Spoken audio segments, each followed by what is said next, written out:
Good morning, everyone. We are back. We are back. This is the quarantine film series. Yes, you heard that right. We're doing a film series now. I'm your host, Kabir Segal, and welcome back to this daily escapade. Every night, as you may be aware, we're doing a 10 p.m. Eastern show with great artists, great musicians, and we thought, why not take the same spotlight and put it on the filmmakers and the wonderful artists who make those stories that speak to us. And so, when the pandemic hit, all my friends were writing me that their gigs have been canceled, and same too, the film festivals have gone away. And my friend Shane and I, we created our first film together. We were excited to hit the film circuit, but without those festivals, it's hard to generate the buzz, hard to generate the interest in many of the incredible projects that take years to make. So, we're going to keep doing these quarantine film series in the morning because no, I don't have a life. I like to do the nighttime shows in the evening and then wake up and do these shows in the morning. And I'm coming to you live from my parents' place in Atlanta, Georgia. My parents are, I don't think they're taking a nap, but I know my mom's under strict instruction not to be on Wi-Fi right now, but she secretly watches. So hi, Mom. I know you're going to enjoy this episode because it's sort of like an American dream story. So that's what's up. If you want to learn more about what we're doing, check us out on all the social media, Facebook, Twitter, the very delicious Instagram cracker goes nice with a s'more. You can make a marshmallow out of it. LinkedIn. If you're on LinkedIn looking for a job right now, sorry to interrupt your search, but we hope to leave you inspired and motivated. So when you return to your search, you're motivated to crush that search. And we're also on Twitch. So the one person watching on Twitch, this show's dedicated to you, and on Periscope. Periscope, like this. Oh, like that's a Periscope. Up and down. All right. So that's the deal with the quarantine film series. We do this a few times a week. We're not as religious about the film series, but we may pick it up depending on how productive my friend Shane can be in finding these incredible filmmakers. So without further ado, I want to introduce to you a remarkable filmmaker who made a terrific movie called The Donut King, the director of photography, and just the great, even conceptual artist behind the project. And she is the winner. I want to make sure I got this right. She's the winner of the South by Southwest Special Jury Recognition for Achievement in Documentary Storytelling. It's a long title to put on a trophy, but she got it. And a remarkable movie. I can't wait to tell you about, for you to meet her and learn more about her project. Please welcome to the broadcast the wonderful Alice Gu. Hello, Kabir. How are you? Doing great. Tell me where you're broadcasting from today. I am. Good morning from Los Angeles, California, where it is actually not sunny. Uh-oh. It's June gloom. If you guys are familiar, it's June gloom come early. So it's along the coasts, and I think a lot of LA, it's all gray right now, but it should burn off in a few hours. Got it. And it looks like you're in the sauna right now with the nice wood paneling. That's right. So excuse the sweatiness. Oh, good. Tell me what has happened in terms when the pandemic. How has pandemic affected you? What were you going to do that you can't do now because of the situation? Well, I think I was in a pretty unique situation when the pandemic hit because I was really ready to have a really fun few weeks ahead. First of all, with the premiere of the film, The Donut King at South by Southwest, and in my imagination, that would have been to great success and lots of fun parties and seeing friends and being able to celebrate the for the months leading up to it. And then from there, going to the Sun Valley Film Festival, which is in Ketchum, Idaho, the super intimate and beautiful little mountain town. And then from there, going to the Newport Beach Film Festival, which is significant because that's where Ted, the Donut King, that's where his first donut shop was. And then from there to the LA Asian Pacific Film Festival, which is also significant because it's the Asian community and we really wanted to support and be there for that. And all of those have been canceled or postponed. So, life had certainly changed because of COVID. 100%. Tell me, for those, I think the whole world, we want to learn about your film. They haven't seen the film. What is your film about for the uninitiated? So The Donut King, it's a rags to riches story about a Cambodian refugee by the name of Ted Ngoy. He came here in 1975. Some people may be familiar with the Khmer Rouge and Pol Pot, or at least heard in passing of the killing fields. But anyway, it was civil war in Cambodia and just instability in that whole Indochina region, and millions of people were killed in Cambodia. And Ted was able to escape, and he was able to come to the United States in 1975. This was the first and only time in U.S. history that a U.S. president issued an executive order to receive refugees. And he ended up at Camp Pendleton, which is a military base in Southern California. And he came here with his family and his children, not speaking the language, not having a penny to his name. And it's your American dream immigrant story. He worked 3 jobs around the clock, saved up enough money, learned how to bake donuts, and became a millionaire in 3 years. Wow. And making a film, as you know, is a multi-year commitment and effort. So what about his story resonate? I'm sure it's a very inspirational story, but why did you want to take on this project and commit so much time and energy to bringing it to the big screen? The story itself was super fascinating alone. Just kind of what I just told you right now was enough to interest me. But then speaking with Ted for the first time on the phone and thinking about me, if it's not obvious, I'm the child of immigrants here as well. In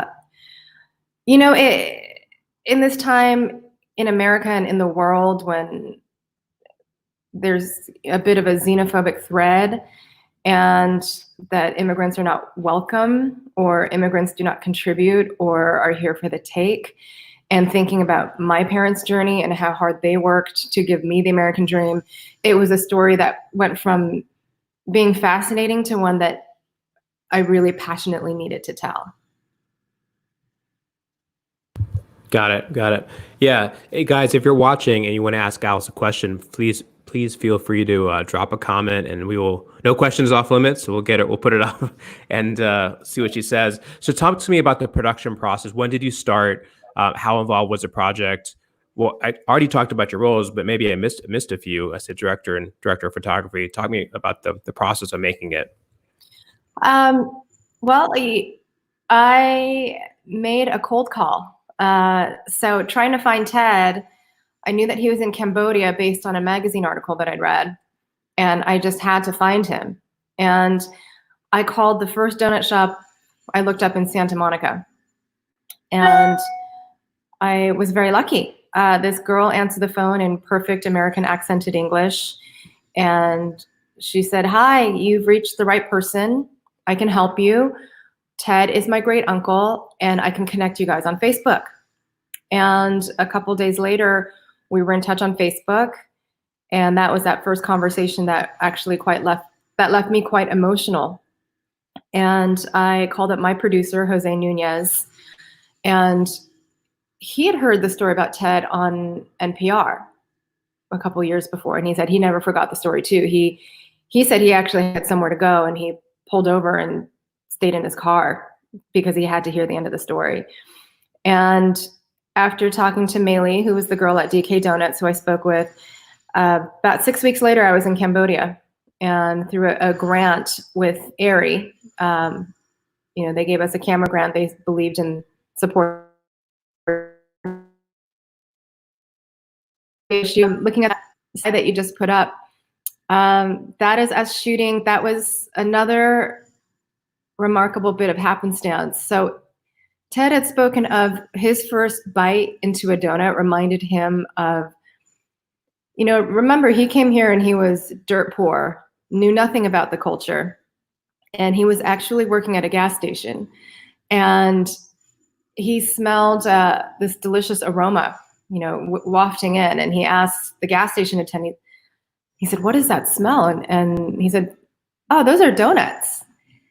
And he said, "What's a donut?" He's like, "You don't know what a donut is? Hold on, I'll be right back. Cover me." And he runs across the street to a donut shop and gets a day-old donut and gives it to Ted.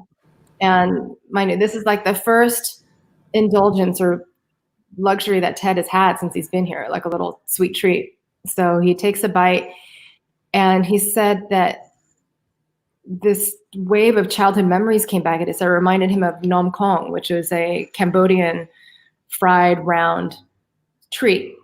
And in Cambodia, when we were there, I said, we have to find these Nom Kong. And our local field producer is like, God, they're not that easy to find. Like, I mean, they're kind of everywhere, but then when you want to look for them, they're never there. And I was like, okay, but we have to find the Nom Kong. And this was our last day of filming. And Mut is his name. He said, Alice, I'm sorry. I'm looking everywhere. I'm trying everything I can. I don't think I can find the Nom Kong. I'm like, how can this be? And just before we were about to wrap it up, that lady shows up on a bicycle with the Nom Kong. And so if you look at that slide, you'll see like she's got little bags hanging off the handlebars. Those are all the little delicious Cambodian donuts. And that is him eating one for the first time in a long time, and explaining and telling us what it is. Yeah, fascinating. What a colorful story. And my understanding is that he started this empire, and then it didn't just end there, right? So he has a sort of a second and third act to his life. Talk about the second and third act going back to Cambodia. Ted's life is like a roller coaster. Okay, so I never met anybody like him in my life. He actually grew up dirt poor. He grew up as a boy in a village with no shoes, dirt floors only, outside the capital, and not many prospects for life in the future. And his mother saved up all the money she could, and she herself wouldn't eat so that she could send him to school. And so this is our way out of poverty. So she sent him to the next big town, which is Battambang, which is huge compared to the little village that he came from. And from there, he ended up at Phnom Penh and met the love of his life, Christy.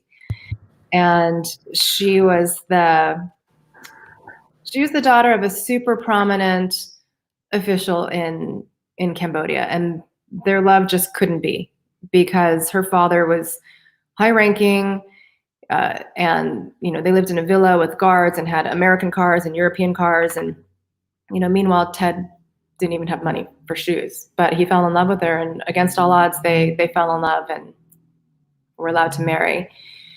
So that was his first ticket. That was kind of his first stroke of luck. And it was because of that luck that he was able to escape genocide and end up in the States. And then he grew his donut empire. And as he became very successful here, there were the ones who were not so lucky and who had spent all these years in the Khmer Rouge doing hard labor and starvation and death. And in 1980, that's when Jimmy Carter passed the Refugee Act. And the second wave of refugees came. And at this point, Ted was established and he became a sponsor. So he filled out all the paperwork. He sponsored all of them to come, taught them how to bake donuts, and gave hundreds of families their start at the American dream so that they could be self-sufficient. Well, with this, when I said he became a millionaire, he became surprisingly wealthy. These shops leased back maybe $3,000 a month, $4,000 a month, $5,000 a month, and he had 20, 30 of them at the time, eventually up to 70. So you can imagine all of that passive income coming in. He got much, the 24 hours a day and that kind of working as a janitor and baking donuts. He didn't really have to do that anymore. And he ended up in Las Vegas. And I won't give the whole story away, but where Vegas takes you. It's it's not always great. Especially these days, it's closed down essentially. Cool. Did he see the film? He has not seen the film yet. He was supposed to come out to Austin, Texas, and see it with the family on the big screen with with an audience, and that is still our dream. We've still been super strict and held out tight for the whole family because we really want them to experience that. Got it. Okay, cool. And what was it like? You won the South by Southwest Award. How did you get the news? What was that like winning it virtually? Again, I'd say it was super bittersweet. It was something that we're so grateful to South by Southwest that they decided to go ahead and run the awards, because we, as a first-time filmmaker, getting a prime slot like that at South by Southwest and being in competition in one of 10 films, that was already such a huge honor, and to be given that opportunity was incredible. God, you know what? I've been pretty solitary this whole time. I found out the news that we got into South by Southwest. I was in Nairobi at 4 a.m. by myself in a hotel room. I was on another job. So I wasn't really able to celebrate then and call all my team. And then I found out about the award at South by Southwest. It was also, 7:30 in the morning or so at home. And Right. the person I called was my producer, and we were over the moon excited, but we'll celebrate one day. I'm sure. Oh, and you know what we did? We also actually won another award at South by. It was for excellence in poster design. Awesome. Yeah. I wish we had a copy of that poster up there. Is that the one? There it is. Nice. Talk about the post-production process. What were you editing in software-wise? The sound process. How did you think about just purely the post-production of it? Post-production is wonderful, complicated, and long. For a story like this, it's got quite complex story structure that we're trying to tell so much story that we don't want to lose our audience.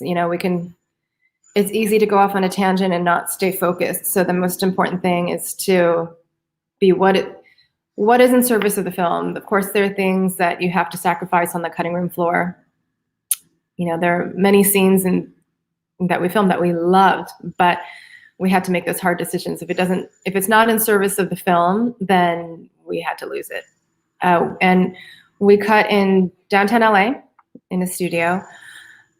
We had a team of 3, lead editor being Carol Martori, and we had Ramel Rendoza and Rob Monalong.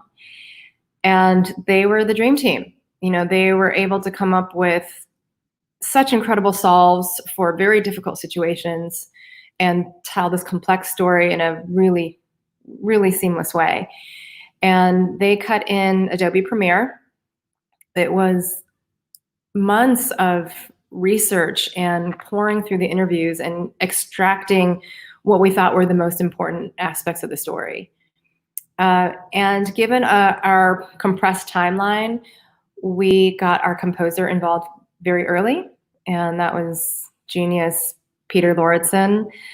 He also has his studio downtown, and he's took a look at a very, very early cut of the film and just started putting together sketches of different music. And that really saved us, because he sent a lot of those sketches and what he had to Carol, and they were able to temp that music in, and it worked wonderfully.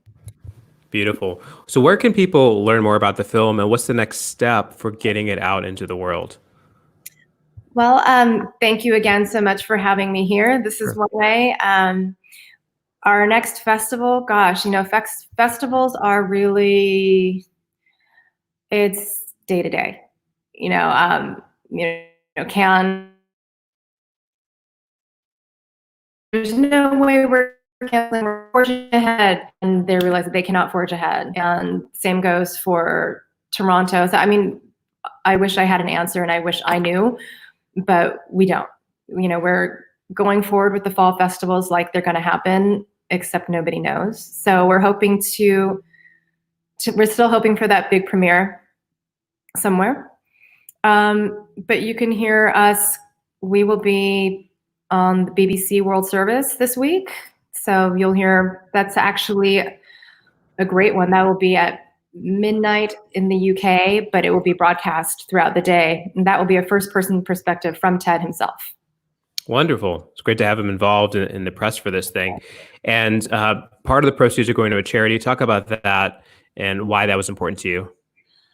Thank you so much for mentioning that. Yeah, we have an impact campaign. We've partnered with Refugees International, and we're so proud to have engaged with them, and they're super excited about the story as well. At any given time, right now, there are about 78 displaced persons in the world. And, you know, though the Donut King is an American dream story and American success story, this is a story that is applicable all over the world. There are refugees who are knocking on the doors of borders all over the world. And all over the world, there are countries saying, we do not want you here. There are citizens of those countries saying, we do not want you here. And I feel like refugees in general, they're just given like if you close your eyes and think of refugees, you see a certain type of person living a certain type of lifestyle. And what I really wanted to do with the Donut King was to show a refugee success story and what can happen and how people can thrive if just given a chance. So in partnering with Refugees International, we're hoping to raise some awareness and to help some of these people who are in dire need find the security that we're all looking for. Gotcha. Well, really wonderful to have an impact campaign to amplify the message. It's so important considering the political climate that we're in right now to shine the light on immigrants and the positive contributions that they make to America and the world. I almost don't want to ask this question because you just finished making a movie, and I often bristle with this question when I get it, but what are you working on next? And feel free to answer it if you want, but what's the next project? You mentioned you were in Nairobi, so... Oh gosh, in Nairobi, that was for an incredible project. That was for an author, Nina Ansari, and she had a book launch that was actually put on hold that was called Anonymous is Not a Woman. And we went around the world shooting women and girls who throughout history and over centuries have not been recognized for their accomplishments because they had to be anonymous. So it was, the scientist who discovered nuclear fission was credited as anonymous. So this was a short film highlighting all of that. And I believe that has been put on hold for now. But I am also working on an expose documentary that is going to expose corruption on a world multinational level. And then something quite fun is a documentary about Puerto Rican music and its roots and New Yorican music specifically. Yeah. And where that takes us today. That sounds like it's up my alley. Maybe we can get you back on the Quarantine Concert Series with the musicians when that's out. I love Afro-Caribbean, Afro-Latin music. My background is in that. So thanks for sharing more about what you're doing. Everyone who's watching, go to the website, thedonutkingfilm.com. I'm sure when there is a pertinent update, you'll find it there. And stay tuned. Also, you can find Alice on social media. So subscribe to her channels, Instagram, and be alerted to the great work. It's great to have a wonderful filmmaker like you, Alice, on the broadcast, and appreciate your time and waking up early. You and Shane woke up early this morning to make this happen. I appreciate it. Thank you so much, Kabir. Thank you, Shane. Yeah. All right, everyone. So everyone, keep it tuned here, 10 p.m. Eastern, every single night. Tonight we have the great Joey Alexander, prodigy, multi-Grammy nominated artist, will be playing a live show at 10 p.m. Eastern. So please tune in then. Stay home, stay well, and all the best. Bye, everyone.